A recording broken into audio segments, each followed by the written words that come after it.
এবার সমন্বয়করা এক একটা ফকিন্নির বাচ্চা সরাসরি হাসনাত আবদুল্লাহকে লক্ষ্য করে ব্যঙ্গাত্মক আক্রমণ করল ব্যারিস্টার রুমিন ফারহানা।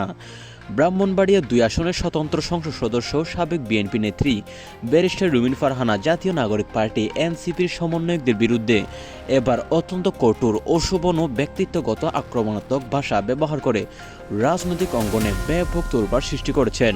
তিনি সরাসরি হাসনাত আবদুল্লাহকে লক্ষ্য করে বলেছেন, সমন্বয়করা এক একটা ফকিন্নির বাচ্চা। হাসনাত আবদুল্লাহর মতো লোকেরা সংসদে এসে যা করেছে তা দেখে লজ্জা লাগে। এরা কোনো যোগ্যতা ছাড়াই ক্ষমতার স্বপ্ন দেখে কিন্তু দেশের জন্য কিছুই করতে পারে না, শুধু অরাজকতা ছাড়া।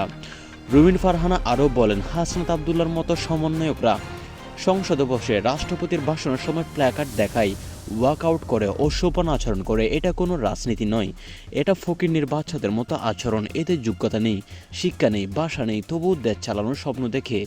এরা দেশের জন্য লজ্জার বিষয়। যত তাড়াতাড়ি সম্ভব এদের দূর করা যাবে ততই দেশের মঙ্গল।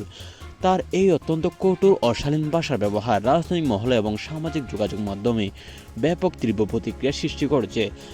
যিনি নিজে ব্যারিস্টার এবং সংসদ সদস্য, তার পক্ষ থেকে এমন নোংরা ভাষা ব্যক্তিগত আক্রমণে অনেকের কাছে অপ্রত্যাশিত এবং অনৈতিক। রুমিন ফারহানা আরও যোগ করেন, এদের মতো লোকেরা দেশের ভবিষ্যৎ নিয়ে কথা বলার যোগ্য নয়।